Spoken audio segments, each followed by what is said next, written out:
Hello everyone, welcome again. और आज हम डिस्कस करेंगे मॉडल्स। उम्मीद करती हूँ कि आपको मैं समझाने में जो मेरी कोशिश होगी वो अच्छी रहे। So let's get started. बात करते हैं मॉडल्स की कि मॉडल्स क्या होते हैं या फिर इनको मॉडल्स भी बोलते हैं। मॉडल्स क्या है, इसमें जो स्टूडेंट्स हैं उनको काफ़ी दिक्कत रहती है और ये राइटिंग और स्पीकिंग के लिए महत्वपूर्ण होते हैं, इम्पोर्टेंस होते हैं और इनकी पूर्ण जानकारी और इनका जो सही प्रयोग है, जो एप्लीकेशन है, वो हमें पता होनी चाहिए। अब बात करते हैं मॉडल्स की कि इसमें क्या चीज़ इम्पोर्टेंट है, ये है क्या। जो मॉडल्स है वो एक्सिलरी वर्ब्स होते हैं। ये वर्ब्स के जो मूड होते हैं उसको प्रकट करते हैं। मूड या मोड्स एक ही बात है, चूँकि वर्ब्स के भाव या फिर उसकी जो एक्टिविटी है उसको ही हम क्या बोलते हैं, मॉडल्स कहते हैं। और जो मॉडल्स हैं उनकी फ़ीचर्स क्या हैं एक बार वो देख लेते हैं। सिंपल सी अगर बात करें तो मॉडल्स हैं कि एक हेल्पिंग वर्ब, इनका प्रयोग एक हेल्पिंग वर्ब की तरह किया जाता है मेन जो क्रिया होती है मेन वर्ब के साथ। और जो मॉडल्स हैं, मॉडल्स पर जो सब्जेक्ट होता है, सब्जेक्ट चाहे नंबर में हो, सिंगुलर हो, प्लूरल हो, या फिर subject first person, second person या फिर थर्ड पर्सन, किसी में भी हो, उसका कि मॉडल्स पर कर्ता के नंबर, सिंगुलर, प्लूरल या कर्ता के फर्स्ट पर्सन, सेकंड पर्सन या थर्ड पर्सन का कोई प्रभाव नहीं पड़ता है। जैसे अगर आगे आगे हम देख सकते हैं, जैसे कि आई कैन डू इट, ये फर्स्ट पर्सन है, ये थर्ड पर्सन है। सो इस तरीके से मॉडल्स पर first person, second person, number, singular, plural का कोई इफ़ेक्ट नहीं पड़ता है। अब आप बात करते हैं कि मॉडल्स का यूज किस तरीके से होता है। मॉडल्स के साथ हमेशा वर्ब की कौन सी फॉर्म लगती है, इम्पोर्टेंट वन, मॉडल्स के साथ हमेशा वर्ब की फर्स्ट फॉर्म लगती है। फर्स्ट फॉर्म वर्ब की मॉडल्स के साथ यूज़ की जाती है। आगे अगर बात करें कि ओट एंड यूज के बाद हमेशा मॉडल्स में टू का प्रयोग किया जाता है। ओट या फिर यूज के बाद टू का जो प्रयोग है वो किया जाता है। और एक चीज़ और है कि जो कुछ मॉडल्स होते हैं जैसे नीड, डेयर, यूज्ड का प्रयोग हम मेन वर्ब की तरह भी करते हैं। इन्हें मार्जिनल मॉडल्स या फिर सेमी मॉडल्स भी कहा जाता है।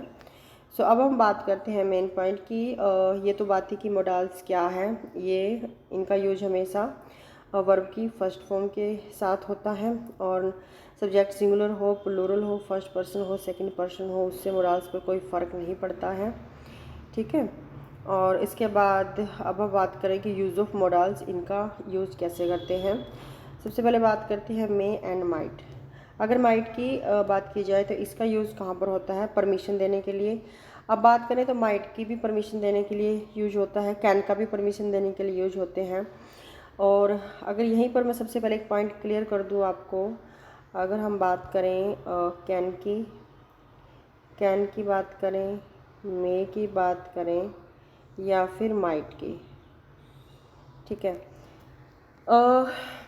कैन में ये होता है कि इट कैन रेन टुडे, अगर मैं कहूँ तो उसमें पॉसिबिलिटी 50-50, या रेन हो भी सकती है, नहीं भी हो सकती है, ठीक है। और अगर मैं बोलती हूँ इट मे रेन टुडे तो बारिश होने की संभावना ज़्यादा है। और अगर मैं बात करती हूँ माइट की, ठीक है, it might rain today, the weather is clear, तो अगर मैं बोलूँ कि बिल्कुल भी बारिश होने की बहुत ही कम संभावना है, क्योंकि मुझे जो स्काई है, जो आकाश है, उसमें कोई बादल या क्लाउड्स नहीं दिखाई दे रहे हैं। तो यहाँ पर माइट की पॉसिबिलिटी, माइट का प्रयोग वहाँ पर किया जाता है जहाँ पर न के बराबर संभावना हो किसी काम के पूरा होने की। कैन का प्रयोग करते हैं 50-50 चांसेस जहाँ पर हो, और मे का है कि एक पॉसिबिलिटी है किसी काम के होने की। सो नेक्स्ट हम बात कर लेते हैं। अब सबसे हम पहले बात कर रहे थे मे की, तो इसका परमिशन मांगने या फिर अनुमति देने के लिए किया जाता है। मे आई गो नाउ, यहाँ पर आपने परमिशन मांगी है। यस यू मे, आप जा सकते हैं, यहाँ पर आपने परमिशन दी है। सो मे का प्रयोग इनफॉर्मल रिक्वेस्ट के लिए भी किया जा सकता है। अब जैसे अभी हमने बात की इनफॉर्मल रिक्वेस्ट के लिए, कैसे, एक सेकेंड, मेरे से पेज आगे पीछे हो गया लगता है। हाँ जी, हाँ यार, हम यहाँ पर थे कि मे का जो यूज़ है वो इनफॉर्मल रिक्वेस्ट के लिए भी किया जाता है। Like may I have the salt please. जैसे आप खाना खा रहे हैं तो पास में किसी से बोले कि क्या आप मुझे सॉल्ट पास कर सकते हैं, मुझे सॉल्ट दे सकते हैं। और इस प्रकार मे का प्रयोग किसी घटना के घटित होने की जो अनिश्चितता की जो संभावना के साथ भी व्यक्त करता है। और माइट का प्रयोग वही मैंने आपको बता दिया कि ना के बराबर रिमोट पॉसिबिलिटी होती है। The sky is cloudy, it may rain today. देखिए आकाश में बादल हैं तो बारिश हो सकती है, मतलब पॉसिबिलिटी ज़्यादा है बारिश होने की। और अगर हम इसी के साथ बात करें नेक्स्ट लाइन पे, the sky is not cloudy but a change in weather is always possible, it might rain today. तो ये कह रहे हैं कि बादल आकाश में बिल्कुल नहीं है, हाँ अगर चेंज हो जाए मौसम में तो बारिश हो सकती है, बट माइट रेन टुडे मतलब माइट यहाँ यूज़ किया गया है कि बिल्कुल कम संभावना है बारिश होने की। और इस तरह से अगर हम बात करें मे का प्रयोग किसी पॉसिबिलिटी के लिए, माइट का प्रयोग रिमोट पॉसिबिलिटी के लिए कि जो जिसकी बहुत कम गुंजाइश है किसी पॉसिबिलिटी के घटित होने की। इस तरीके से मैंने बताया, तीनों चीज़ें मैं बता चुकी हूँ। कैन का यूज़ बता दिया है, कैन, मे एंड माइट। ये एक डिफरेंस दूर करने के लिए बताया था। कैन 50-50 के लिए पॉसिबिलिटी, मे पॉसिबिलिटी ज़्यादा है और माइट बिल्कुल ना के बराबर जहाँ पर पॉसिबिलिटी होती है। और तीनों का यूज इनका परमिशन देने के लिए और लेने के लिए किया जा सकता है। नेक्स्ट हम बात कर लेते हैं मे का प्रयोग गुड विशेज़ डिज़ायर्स प्रदर्शन हेतु किया जाता है। May God bless you, may God bless you, may you live long. इस तरीके से हम मे का प्रयोग कर सकते हैं। पर्पज व्यक्त करने के लिए मे या माइट का प्रयोग किया जा सकता है। We eat so that we may live, यहाँ पर हमारा पर्पज खाने का क्या है कि हम इसलिए खाते हैं ताकि हम जीवित रह सकें। और he works hard so that he may earn good livelihood, तो यहाँ पर कह रहा है कि वो बहुत मेहनत करता है ताकि वो जीविका अच्छी कमा सके। ठीक है। और नेक्स्ट हम बात कर सकते हैं कि आश्चर्य व्यक्त करने, जानकारी प्राप्ति के लिए मे का प्रयोग किया जा सकता है। अगर हम आश्चर्य की बात करें तो यहाँ पर who may be my friend here, आप एक मतलब अचंभे में बोल सकते हो कि यहाँ पर मेरा फ्रेंड कौन हो सकता है, ये कौन है। How old she may be, और किसी जानकारी के लिए कि आप अंदाज़ा लगा रहे हो कि वो कितने वर्ष की हो चुकी है। सो यहाँ तक बात हुई माइट की, मे की। अब हम बात करते हैं माइट की। माइट का भी वही रिक्वेस्ट हेतु मतलब मोर पोलाइटनेस वे में व्यक्त करता है। यह वक्ता की मतलब हेजिटेशन हो गई, उसकी आत्मविश्वास की अगर कमी है, एक रिक्वेस्ट के स्वीकार न होने की जो आशंका वाली स्थिति व्यक्त करता है। बाई चांस मतलब आप किसी से कोई चीज़ बोरो कर रहे हो, कुछ चीज़ मांग रहे हो, तो आपके मन में एक हेजिटेशन होती है, एक डर सा रहता है कि मैं सामने वाले से, जैसे आप किसी से कोई हार मांग लो, गोल्ड का नेकलेस मांग लो, तो आपको आपके मन में रहता है कि पता नहीं सामने वाला देगा या नहीं। सामने वाले को भी यही रहता है कि इतनी महंगी चीज़ अगर इसने गुम कर दी तो ये कैसे लौटा पाएगा। तो मतलब बहुत कम पॉसिबिलिटी है उस चीज़ की, तो आप इसमें ज़्यादा पोलाइट होकर किसी चीज़ को मांगने की कोशिश करते हैं। सो एक बार देख लेते हैं। Might I borrow your golden necklace. अब यहाँ पर कोई किसी से कह रहा है कि क्या मैं आपका, यहाँ पर वो एक पोलाइटनेस के अकॉर्डिंग रिक्वेस्ट कर रहा है कि मैं आपका गोल्ड का नेकलेस बोरो कर सकता हूँ या कर सकती हूँ। सो नेक्स्ट है कि मे, माइट या मे का पास्ट टेंस भी है। जैसे मे का जो पास्ट टेंस है वो क्या है, माइट है। तो माइट का प्रयोग प्रेजेंट टेंस में भी हो सकता है, डायरेक्ट से इनडायरेक्ट नरेशन में जब चेंज करते समय भी मे को माइट में बदला जाता है। जब हम नरेशन की बात करते हैं डायरेक्ट से जब इनडायरेक्ट नरेशन करते हैं तो मे का वहाँ पर माइट हो जाता है। ठीक है। और माइट का प्रयोग प्रेजेंट टेंस में भी हो सकता है क्योंकि माइट मे का पास्ट टेंस है। और जैसे कि इसके एग्जांपल्स देख लेते हैं। He asked if he might come, अब वो पूछ रहा है कि पूछ रहा है कि अगर वह आ गया। या फिर मे या माइट का परफेक्ट टेंस में भी प्रयोग होता है। इसमें हम इसका एग्जांपल देख लेते हैं। He may have been wounded, यहाँ पर बताया गया है कि we don't know so far but he is perhaps injured. ये देखिए यहाँ पर एक चीज़ बताई गई है कि मतलब यहाँ पर उसको बता रहा है कि he may have been wounded, कि इसको चोट लगी हुई है।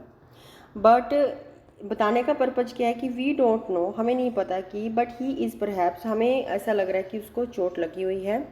पॉसिबिलिटी, यहाँ पर पॉसिबिलिटी है कि उसको चोट लगी हुई है। और he might have been wounded, that was a possibility in the past but he was not wounded.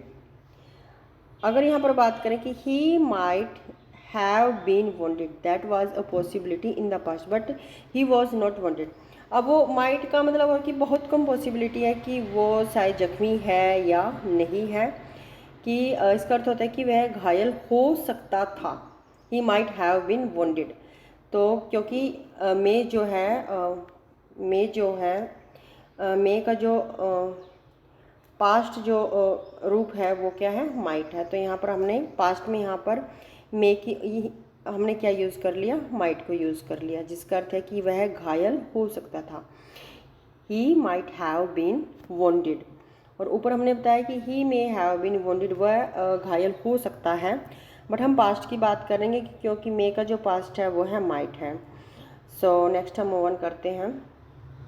Perfect tense में मे का प्रयोग, अगर हम परफेक्ट टेंस की बात करें तो वहाँ पर मे का प्रयोग किस तरीके से है, वर्तमान में एक संभावना को व्यक्त करता है, जबकि माइट का प्रयोग पास्ट में किसी घटना के घटित होने की संभावना को, यही बात हमने अभी ऊपर की है। मे जो प्रेजेंट रूप में कोई पॉसिबिलिटी, कोई घटना घटित हुई है उसके बारे में हम मे का यूज़ करते हैं प्रेजेंट टेंस में। और पास्ट की जो घटना, अगर कोई घटना, माइट का प्रयोग हम तब करेंगे कि पास्ट में किसी घटना के घटित होने की संभावना, जो कि मान लो वह ऊपर से गिर सकता था, उसको चोट लग सकती थी। अभी जो यहाँ पर अभी एग्जाम्पल देखा, he might have been wounded, तो ये हो सकता था, मतलब अभी हुआ नहीं है, ये हम पॉसिबिलिटी की बात कर रहे हैं, और जो कि वही लेस पॉसिबिलिटी की बात हो रही है। सो नेक्स्ट मूव ऑन करते हैं। मे एंड कैन, आज हम इन तीनों को कंप्लीट करेंगे। सो अगर हम बात करें मे एंड कैन की, तो सेकंड पर्सन के साथ मे का प्रयोग तब किया जाता है जब स्पीकर द्वारा अनुमति दी गई हो। अभी तक हम मे का, अगर हम सेकंड पर्सन, अभी हमने फर्स्ट पर्सन की बात की थी, लेकिन अब हम बात करेंगे सेकंड पर्सन के साथ मे का यूज़ हम कब कर सकते हैं, जब स्पीकर हमें परमिशन दे देता है। वो कैसे है वो एक बार हम चेक कर लेते हैं। You may park your vehicle here.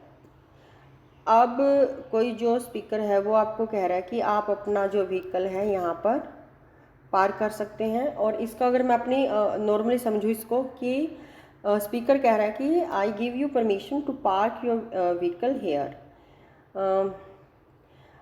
ये कह रहे हैं कि पहले स्पीकर बोल रहा है आपको कि you may park your vehicle here, ये वो बता रहा है कि आप अपना व्हीकल यहाँ पार्क कर सकते हो। तो आगे उसकी उसका जो क्लैरिफिकेशन बताया हुआ है कि I give you permission to park your vehicle here, कि मैं आपको यहाँ पर आपका व्हीकल खड़ा करने की, पार्क करने की परमिशन तो दे रहा हूँ, but it doesn't mean that you have authority to park your vehicle here. पर इसका मतलब ये नहीं है कि आपके पास अब अथॉरिटी आ गई है कि आप अपना व्हीकल यहाँ पर हमेशा के लिए पार्क कर सकते हैं या कभी भी पार्क कर सकते हैं। तो ये उसकी बात हो रही है कि अभी के लिए मैं आपको एक परमिशन दे रहा हूँ। ठीक है, तो यहाँ पर बोला कि मे का प्रयोग तब किया जाएगा जब स्पीकर, सेकंड पर्सन के साथ मे का प्रयोग कब किया जाएगा, जब स्पीकर ने अनुमति दी है। ठीक है, तो सेकंड पर्सन यहाँ पर क्या है, यू। अब वो परमिशन दे रहा है, तो परमिशन दी जा रही है यहाँ पर। ठीक है, तो यहाँ पर हमने किसका यूज़ कर लिया, मे का, सेकंड पर्सन के साथ। अब हम नेक्स्ट देखते हैं। नेक्स्ट है कैन का प्रयोग सेकंड पर्सन के साथ उसकी अथॉरिटी को व्यक्त करता है। Like you can park your vehicle here, you have authority to park your vehicle here. You can park your vehicle to here, यहाँ पर ऊपर हमने बात की थी कि यू में पार्क योर व्हीकल हेयर सिर्फ एक परमिशन दे रहा है कि हाँ आप पार्क कर सकते हो, but it doesn't mean that कि मैंने आपको परमिशन दे दी है कि आप यहाँ पर, आपको अथॉरिटी है कि आप हमेशा पार्क कर सकते हो। अब हम कैन का यूज़ करते हैं, तो यहाँ से हमें पता लग रहा है कि सेकंड पर्सन के साथ तो हमने यूज़ किया कैन को, but you can park your vehicle here, you have authority to park your vehicle here. आपको यहाँ पर अथॉरिटी है कि आप अपना व्हीकल यहाँ पर पार्क कर सकते हैं। कैन का प्रयोग जब अगर हम सेकंड पर्सन के साथ अथॉरिटी को व्यक्त करने के लिए कर सकते हैं। Can I allow you to allow you, the police allow you. Can I allow you, the police allow you have an authority or right to park your vehicle here के अर्थ में होता है। ये वही सेम चीज़ है कि आपको अथॉरिटी है। अब हम बात करते हैं थर्ड पर्सन के साथ। अब पहले हमने फर्स्ट पर्सन के साथ मे का यूज़ देखा, फिर हमने सेकंड पर्सन के साथ अगर हमने मे का यूज़ देखा, ये तब होगा कि जब स्पीकर आपको परमिशन दे रहा है। और फिर हमने कैन का यूज़ देखा, कैन के तो इसमें हमने सेकंड पर्सन के साथ अथॉरिटी के रूप में इसको यूज़ किया। फिर हम बात करते हैं एक लाइन रह गई हमारी, हाँ, थर्ड पर्सन के साथ। थर्ड पर्सन के साथ मे का प्रयोग स्पीकर द्वारा दी गई परमिशन को व्यक्त करता है। ही मे टेक माई अम्ब्रेला। ये यहाँ पर थर्ड पर्सन है तो वह मेरा अम्ब्रेला ले सकता है। इस तरह के वाक्यों का जो मीनिंग क्या हुआ कि आई गिव हिम परमिशन, कि ही में टेक माई अम्ब्रेला, वो मेरा अम्ब्रेला ले सकता है। इसका मतलब है कि आप उसको परमिशन दे रहे हैं। ऐसे वाक्यों में कैन का प्रयोग भी किया जा सकता है। He can take my car, वह मेरी कार ले सकता है। तो अगर हम बात करें, यहाँ कैन का जो अर्थ है सब्जेक्ट की अथॉरिटी व्यक्त करता है, अर्थात उसे कार ले जाने हेतु कोई फॉर्मल परमिशन की, वही हमने जो ऊपर बात की है कि कैन का अगर सेकंड पर्सन के साथ प्रयोग करते हैं तो वहाँ अथॉरिटी के लिए करते हैं, और मे का फर्स्ट पर्सन के साथ अगर आप उपयोग करते हैं तो आप सिर्फ परमिशन के लिए कर रहे हैं। ठीक है, तो यहाँ पर बात हो रही है थर्ड पर्सन के साथ। ठीक है, तो थर्ड पर्सन के साथ मे का प्रयोग स्पीकर किसी परमिशन को व्यक्त करता है कि उसने परमिशन दी हुई है। आई गिव हिम परमिशन, मैंने उसको परमिशन दी है कि वो मेरी कार ले जा सकता है। ठीक है, and he can take my car, वो मेरी कार ले सकता है। सो कार ले जाने तो फॉर्मल परमिशन की आवश्यकता नहीं, तो हमने बात कर ली। सब्जेक्ट और वक्ता के जो परस्पर रिलेशन इतने इनफॉर्मल एवं क्लोज हैं। ठीक है, तो यहाँ तक आज हम कंप्लीट किया हमने। नेक्स्ट जो कैन के कुछ उपयोग हैं उन पे हम डिस्कस करेंगे। सो एक बार कैन का जो थोड़ा सा रहता है इसको भी कंप्लीट कर ही लेते हैं। कैन का प्रयोग में वक्ता का आश्चर्य, एस्टोनिशमेंट, इम्पेशंस या फिर एंगर आदि दर्शाता है। वट कैन ही डू, वह क्या कर सकता है। वट कैन सी शे, आई वंडर, वह क्या कह सकती है, मैं बिल्कुल आश्चर्य में हूँ। वेयर कैन ही गो, वह कहाँ जा सकता है। हाउ कैन सी रिज़ाइन, वो रिज़ाइन कैसे कर सकती है। मतलब आप इम्पेशंस होकर पूछ रहे हैं, आपको एंगर आया हुआ है, आप अधीर हो चुके हैं, मतलब आप बस उसका आंसर जानना चाहते हैं कि ऐसा क्यों हुआ। कैन का प्रयोग सर्कमस्टेंशियल पॉसिबिलिटी को व्यक्त भी करता है, लाइक परिस्थिति के मुताबिक जो पॉसिबिलिटी है, जैसे you can ski on the hills nowadays as there is enough snow. आप अगर हिल्स पे स्काई करना चाहते हो तो इन दिनों कर सकते हो। यहाँ पर उसका कहने का मतलब है क्योंकि वहाँ पर अभी काफ़ी स्नो है।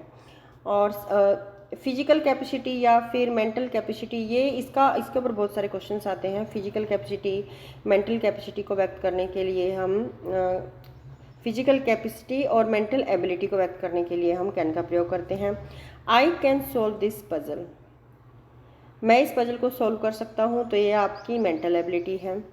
Can you lift this suitcase, क्या आप इस सूटकेस को उठा सकते हैं, ये आपकी फिजिकल एबिलिटी की बात, कैपेसिटी की बात हो रही है। और कैन का प्रयोग वही आ गया कि कैपेसिटी और कैपेबिलिटी के लिए होता है। और can you lend me 10 lakh rupees, are you in position to do so, are you having this much amount surplus. यहाँ पर एक बात कही जा रही है कि कैन यू लैंड मी, क्या आप मुझे 10 लाख रुपए जो है वो दे सकते हो, उधार दे सकते हो। तो आप पूछना चाह रहे हैं कि क्या आप इस पोजीशन में हो, are you having this much amount surplus, क्या आपके पास इतना अमाउंट है कि आप मुझे 10 लाख रुपए उधार दे सकते हो। सो यहाँ तक था कैन का, माइट का और मे का उपयोग। सो आई होप कि आपको क्लियर हुआ होगा। इजिस लैंग्वेज में समझाने का प्रयास किया है मैंने। मिलते हैं नेक्स्ट वीडियो में। Have a good day.